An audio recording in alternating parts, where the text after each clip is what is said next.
in the interest of people of this country, we have come together, discussed various points, and with one voice, people supported the resolution that will be circulated to you after the meeting, and the details are there. Our alliance will be called, the all people have agreed to have one name for the alliance. Earlier we worked with UPA. Now with all 26 parties, a new name is given, that is Indian National Developmental Inclusive Alliance, that is INDIL, and this is Indian National Developmental Inclusive Alliance.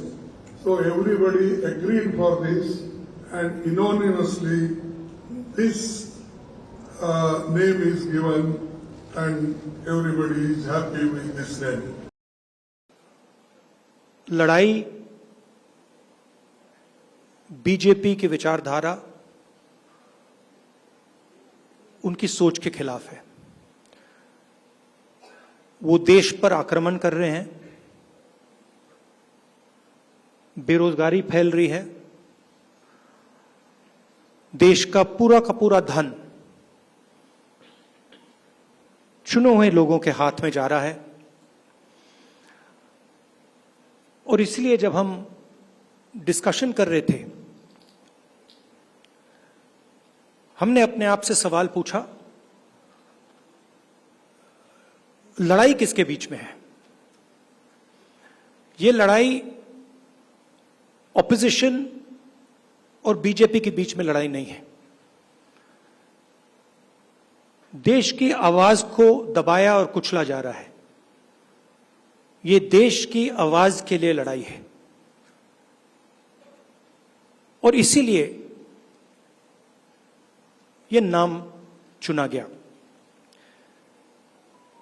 Indian national developmental inclusive alliance, मतलब India. लड़ाई NDA और India के बीच में है, नरेंद्र मोदी जी और India के बीच में है,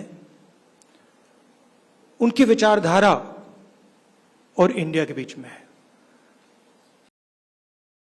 The idea of India is being attacked today. It is being attacked by the ideology of the BJP.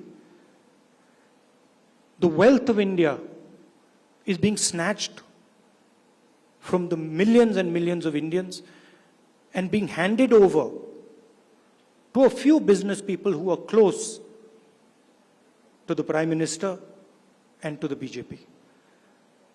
Unemployment is spreading, prices are rising, and this is what the fight is about. The fight is about two different ideas of India. And while we were having this discussion, this name frankly emerged from the discussion, because we asked ourselves, what is the fight? Who is the fight between? And we realized the fight is not between two political formations. The fight is a fight to defend the idea of India. And that is why we came up with the name Indian National Developmental Inclusive Alliance, which also happens to stand for India. And what we are doing here as a group is we are defending the Indian Constitution. We are defending the voice of the Indian people. We are defending the idea of our great country, the idea of India. You know what happens to anybody who opposes or tries to fight the idea of India. You can look in our history and you will see that nobody has been able to fight the idea of India. So I don't need to go into who is going to win this fight. This is a fight between the idea of India and the idea of the BJP. This is a fight between India and the BJP. It is a fight between India and Mr. Narendra Modi. आज हम सब लोग 26 पार्टियां बेंगलोर में यहाँ पे एकत्रित हुए। ये दूसरी मीटिंग थी। पटना में 16 पार्टियां इकट्ठी हुई थी। तो ये अच्छी बात है कि कुनबा बढ़ रहा है। आज से 9 साल पहले इस देश के लोगों ने नरेंद्र मोदी जी को भारी बहुमत देके जिताया था। इन 9 साल के अंदर उनके पास मौका था, वो देश के लिए बहुत कुछ कर सकते थे, लेकिन इन 9 सालों में उन्होंने एक भी सेक्टर ऐसा नहीं है जिसमें हम कह सकें कि तरक्की हुई है। हर सेक्टर को बर्बाद करने में उन्होंने कोई कसर नहीं छोड़ी। सबसे बेस्ट तो है आप सेकंड क्लास की रेलवे की टिकट लेके किसी भी ट्रेन में चढ़ जाइए, आपको पता चल जाएगा कि आज से 4-5 साल पहले रेलवे ठीक ठाक चला करती थी। आज पूरी बर्बाद कर दिया इन लोगों ने रेलवे।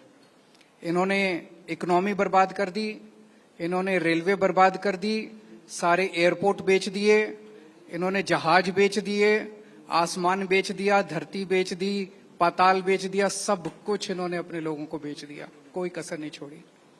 आज देश में हर आदमी दुखी है, युवा दुखी है, किसान दुखी है, मजदूर दुखी है, व्यापारी दुखी है, इंडस्ट्रियलिस्ट दुखी है, गृहिणी दुखी है।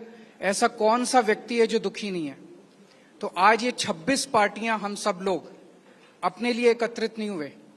हम देश को एक तरफ बचाना है, जिस तरह से पूरे देश के अंदर नफरत फैलाई जा रही है उससे बचाना है, और दूसरी तरफ एक नए भारत का सपना लेके हम सब लोग इकट्ठे हुए हैं, जिसमें हर युवा को रोजगार मिलना चाहिए, हर गरीब बच्चे को अच्छी शिक्षा मिलनी चाहिए, हर बीमार आदमी को अच्छा इलाज मिलना चाहिए।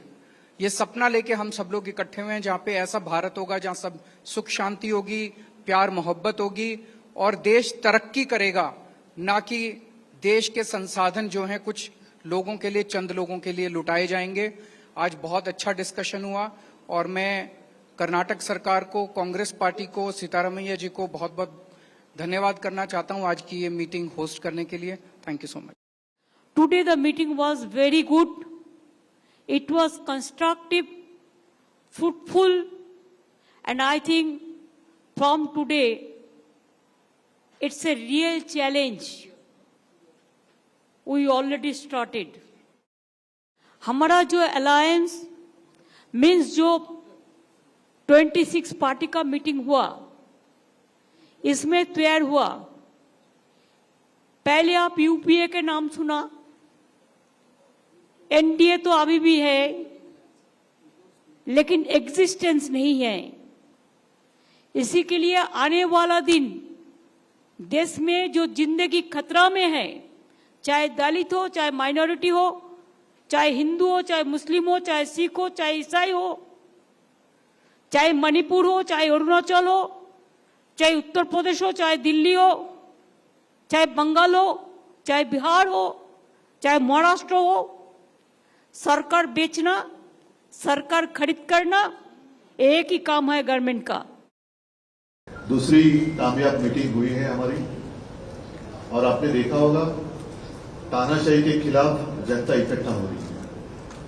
खरगे साहब, आपने तो हमारे अलायंस का नाम बता दिया, लेकिन मैं तो इंडिया, भारत जिसके लिए हम लड़ रहे हैं उसी को लेकर हम आगे जाएंगे। इसीलिए तो हम इकट्ठा आए हैं। और आप देखते होंगे पहले सवाल कई लोगों ने मुझे पूछा कि अलग अलग विचारधारा के लोग हैं, राजनीति में विचारधारा तो अलग होनी चाहिए, इसी को तो प्रजातंत्र मानते हैं। लेकिन इसके बावजूद हम एक आए हैं क्योंकि अब लड़ाई सिर्फ हमारी पार्टी की नहीं है। कुछ लोगों को ऐसे लग रहा है कि परिवार के लिए लड़ाई लड़ रहे हैं। हाँ, देश हमारा परिवार है और इस परिवार के लिए हम लड़ रहे हैं। देश ही हमारा परिवार है, तो इस परिवार को हमें बचाना है। और लड़ाई हमारी एक पार्टी के खिलाफ या एक व्यक्ति के खिलाफ नहीं है, लड़ाई हमारी नीति के खिलाफ है, तानाशाही के खिलाफ है।